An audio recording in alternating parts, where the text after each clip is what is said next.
8 de la mañana con 45 minutos, así es, Dani, vamos a desarrollar nuestro primer tema del día. Hoy vamos a estar hablando acerca de la diferencia entre ultrasonido, mamografía y TAC. Y para eso hemos preparado la siguiente nota.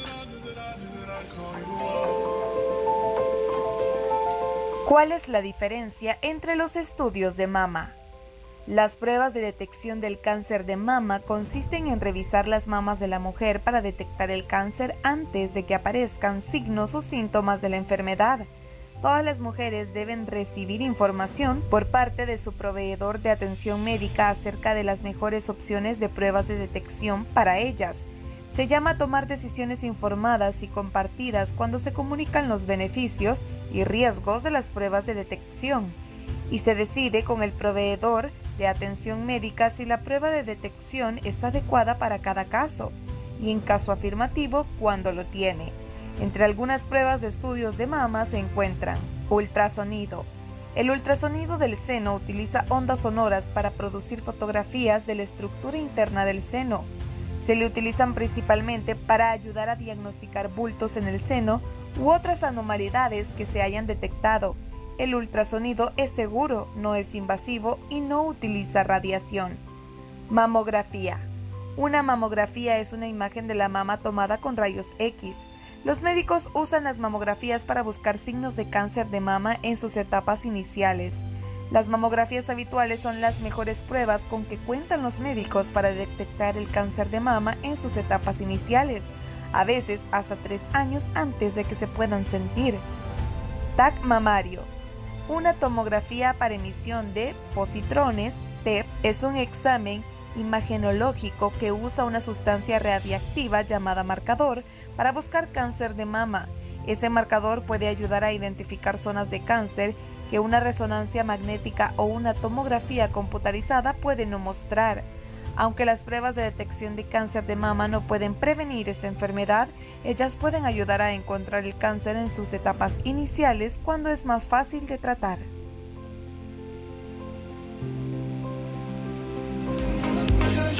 Y el doctor Mario Tevez ya se encuentra con nosotros para ayudarnos a desarrollar este tema. Doctor, bienvenido a Hola El Salvador. Bienvenido, doctor. Muchas gracias. Muy honrado de estar aquí con ustedes, compartir esta información para su audiencia. Y es muy importante que muchos conozcamos la diferencia, ¿verdad?, entre una mamografía, una ultrasonografía y el TAC también, para que sepamos, de acuerdo a nuestras edades, que tal vez qué tipo de examen nosotros nos podemos realizar, doctor. Y eso es lo que me gustaría comenzar hablando, sobre que nos explique sobre la tomografía axial computarizada, si no me equivoco, que es el TAC. Sí. Y las demás, si se pueden dividir también según las edades que nosotras tenemos. Ok, mucho gusto, Pamela. Gracias, Ana. Vamos a hablar un poquito de los métodos diagnósticos por imágenes, solo que les voy a cambiar un poquito el orden. Porque el orden ayuda a entender el rol que cada instrumento de imagen desempeña. Vamos a empezar por lo más simple, que es la mamografía. La mamografía hoy por hoy es el método estándar de tamizaje, de detección temprana del cáncer de mama. Y lo podemos poner un punto final ahí y voy a explicar por qué. Para que un método sea considerado tamizaje, debe ser accesible, de bajo costo, reproducible, ¿sí? Y lograr detectar la lesión en un momento temprano, que al intervenir esa lesión podemos cambiar la evolución favorable hacia el paciente, ¿sí? Ese requisito lo cumple perfectamente la mamografía y por eso hoy por hoy es el estándar mundial en el tamizaje. ¿Qué quiere decir tamizaje? Una persona que no tiene síntomas y simplemente quiere ver la probabilidad o el riesgo de tener una lesión en la mama. El tamizaje está recomendado según OPS para Latinoamérica y El Salvador entre los 40 y los 60 años de edad, ¿sí? Entonces las personas que están en ese rango de edad pueden optar por una mamografía cada 2 años o cada año, depende del riesgo individual de la paciente, si hay antecedentes en la familia de cáncer de mama. Entonces, es como decir así, el examen es como la citología, es un examen de detección tempranísimo. Entonces, ese es el objetivo. El ultrasonido es un método que no utiliza radiación ionizante, también es accesible, pero el problema del ultrasonido es que no ve la microcalcificación que la mamografía sí ve. Entonces, Generalmente el ultrasonido se considera un complemento para el tamizaje en mamografía, ¿sí? Si yo tengo, por ejemplo, un patrón de mama densa y necesito explorar adicionalmente con ultrasonido, se indica el ultrasonido complementario de exploración. Entonces, a pesar de que ya me realice la mamografía, el ultrasonido lo puede acompañar también. Lo puede acompañar principalmente en los patrones mamarios densos. Hay mujeres que tienen mucho tejido fibroglandular, ese es el tejido que ayuda para la lactancia materna. Sí. Entonces, entre más tejido fibroglandular hay mayor densidad radiológica de la mama y no nos deja ver a través. Sin embargo, las microcalcificaciones, independientemente del patrón mamario o la densidad, sí las ve la mamografía. Entonces, en ese caso es cuando nosotros venimos, la ponemos en una categoría de la paciente BI-RADS 0 usualmente y se le sugiere su tamizaje complementario con ultrasonido.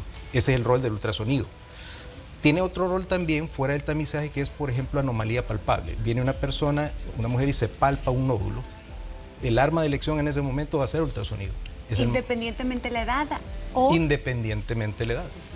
¿Por qué va a ser el arma de elección? Porque cuando la mujer se logra palpar el nódulo, es fácilmente localizable y es caracterizable por el ultrasonido. Entonces ahí es donde sí, antes de la mamografía hacemos Sí, claro, si yo el autoexamen, ya que estamos en octubre, estoy realizándome mi autoexamen y siento algo, le es más fácil, supongo, por eso al ultrasonido.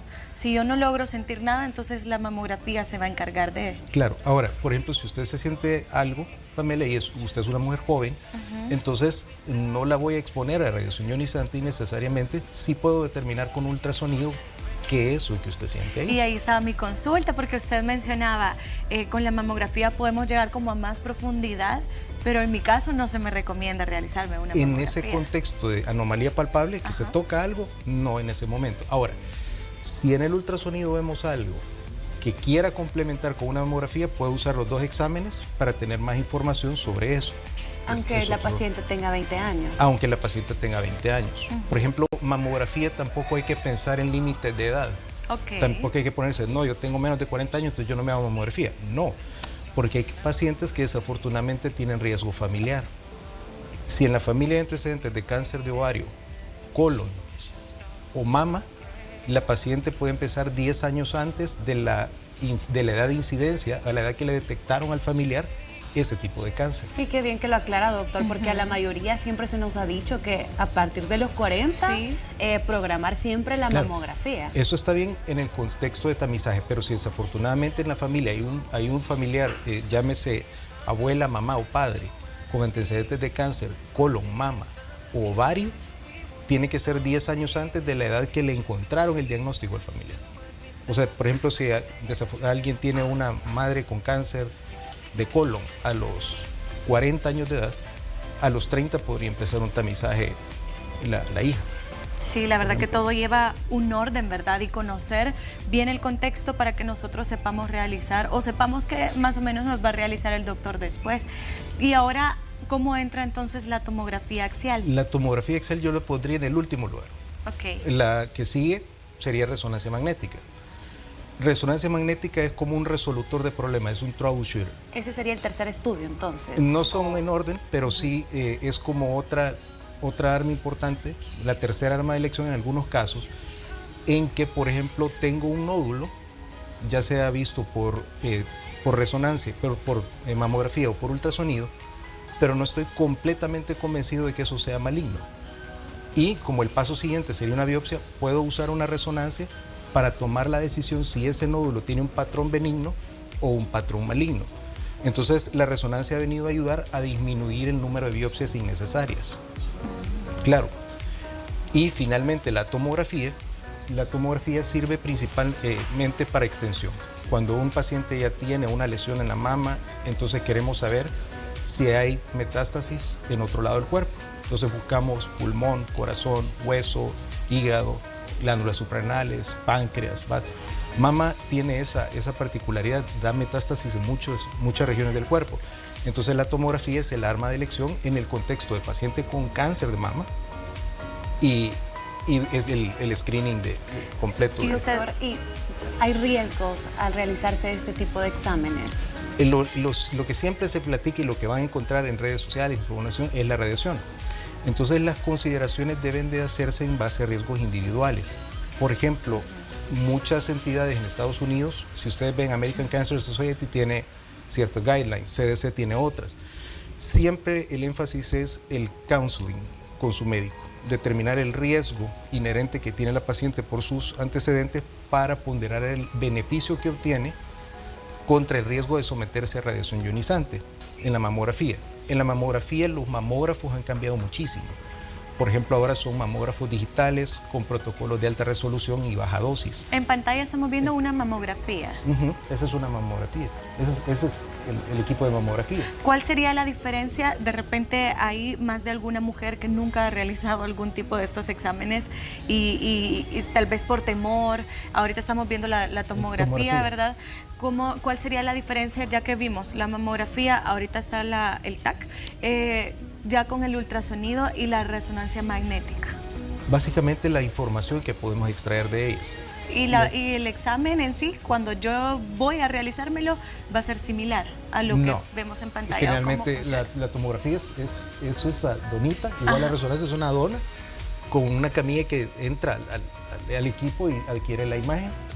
En la mamografía es un equipo similar a un equipo de rayos X con una mama en compresión, la que está parada, y el ultrasonido se realiza en una camilla de examen con una sonda, con un transductor. Ese es un resonador. Es una resonancia magnética. Es muy similar al... no, perdón, es una tomografía. ¿Qué experimenta el paciente durante y después del procedimiento? Depende de cada método. Por ejemplo, la mamografía, generalmente lo que causa disconfort es la compresión, que es necesaria. Muchas mujeres dicen que duele, ¿verdad? Sí, que duele mucho. El umbral del dolor es bien diferente en cada persona y la percepción de la molestia es muy diferente. Hay personas que lo toleran muy bien, hay personas que no. Entonces, básicamente, posterior a la mamografía puede percibir un poco de dolor en la mama por el apretón. En ultrasonido, pues no mayor cosa. Ese es un ultrasonido, ahí está la sonda, es gel. El gel helado, sí. Es helado. En la tomografía, pues básicamente nada, salvo la inyección de contraste, que es la percepción como cuando uno le pone una inyección en un brazo. Puede sentir un poco de dolor, un poco de calor en el cuerpo. Es algo pasajero. Y en resonancia, pues no mayor síntoma. Resonancia tal vez lo único es que si la persona es claustrofóbica, no es muy buen candidato a entrar a un resonador si no se hace una evaluación primero o se le puede dar sedación. Se puede sedar para que pueda tolerarla. Ahora bien, doctor, si se encuentra una anomalía en uno de estos exámenes, ¿cómo sería entonces la biopsia, por ejemplo, que usted mencionaba? Depende de la accesibilidad de la lesión. Por ejemplo, si yo encontré microcalcificaciones en una mamografía y para mí son sospechosas de malignidad, la biopsia la voy a hacer seguramente con un mamógrafo y con estereotaxia, porque es donde le estoy viendo mejor. Usualmente el método de biopsia nosotros lo decidimos en base a qué tan accesible es llegar a esa lesión con precisión. En muchas ocasiones también se detectan quistes, ¿verdad? Que no son malignos. No, usualmente no.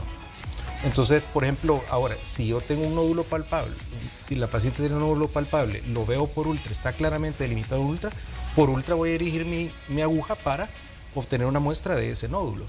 Básicamente dependerá de con qué método tengo mayor facilidad para tener la precisión en la lesión, porque eso es sumamente importante, porque una biopsia puede fallar, puede no tomar la región y va a dar un reporte negativo y la lesión está ahí.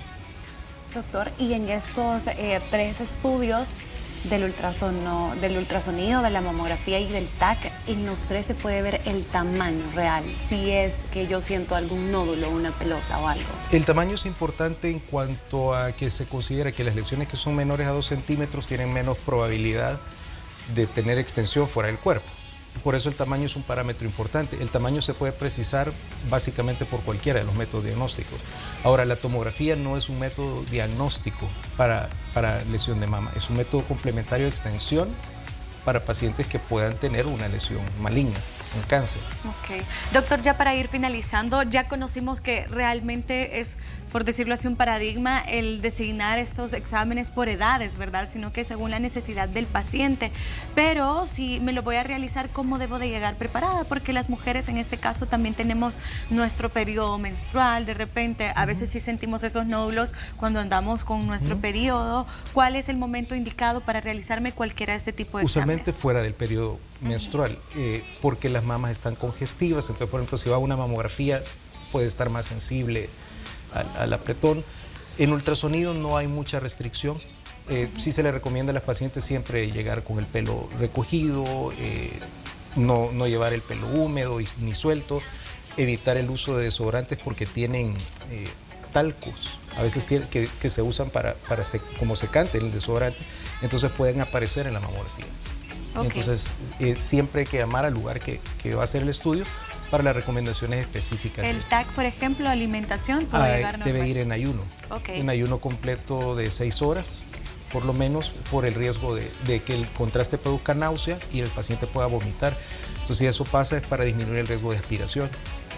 Perfecto, doctor, muchísimas gracias. Gracias por su tiempo. Si usted lo quiere contactar, lo puede hacer a través del 2505-5800 y también en redes sociales, Clínica de Radiología Brito Mejía Peña. Gracias nuevamente. Estamos de la orden. Gracias, doctor. Ahí conocimos un poco más sobre estos 4 tipos de exámenes, ¿verdad? Que el doctor nos explicaba y que definitivamente tenemos que conocer, y desde ya le hacemos la recomendación a siempre hacernos nuestro chequeo, ¿verdad? Para evitar o detectar a temprano tiempo el cáncer de mama.